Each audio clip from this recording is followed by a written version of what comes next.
బులెటిన్లో మరో బ్రేకింగ్. కాంగ్రెస్ పైన కిషన్ రెడ్డి ఫైర్ అయ్యారు. ఉపాధి హామీ పేరు మార్పుపై కాంగ్రెస్ ఫేక్ ప్రచారం చేస్తోందని విమర్శించారు. గతంలో ఉపాధి హామీ పథకంపై రాష్ట్రాలకు జవాబుదారీతనం లేదని, ప్రస్తుతం ఉపాధి హామీ పథకంలో అనేక మార్పులు తెచ్చామని, దీనివల్ల రాష్ట్రాలకు జవాబుదారీతనం పెరగనుందని కిషన్ రెడ్డి చెప్పారు.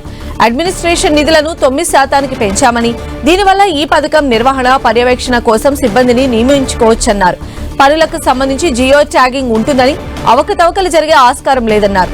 ఈ పథకం ద్వారా గుంతలు తవ్వడమే కాదు, గ్రామాలను అభివృద్ధి చేసేలా మార్పులు చేసినట్లు కిషన్ రెడ్డి చెప్పారు. రాష్ట్రాలకు కూడా గతంలో అకౌంటబిలిటీ జవాబుదారీతనంతో ఈ పథకాన్ని అమలు చేసేవాళ్ళు కాదు, రెస్పాన్సిబిలిటీ ఉండేది కాదు. కానీ ఈరోజు వాళ్ళ రెస్పాన్సిబిలిటీ ఉండే విధంగా కూడా అనేక రకాల మార్పులు ఇందులో తీసుకురావడం జరిగింది. అదే కాకుండా ఈ పథకం అమలు చేయడం కోసము అడ్మినిస్ట్రేషన్ సంబంధించినటువంటి నిధులు కూడా ఉండేవి. దాని ఈసారి 9% పెంచడం జరిగింది.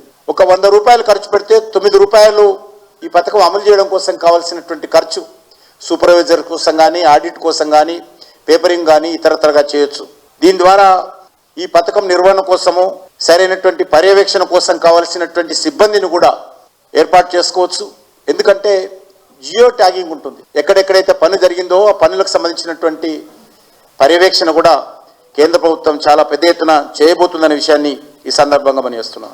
ఈ పథకము గుంతలు తవ్వే పథకమే కాదు, గ్రామాలను అభివృద్ధి చేసేటువంటి పథకము, దేశాన్ని అభివృద్ధి చేసేటువంటి పథకం.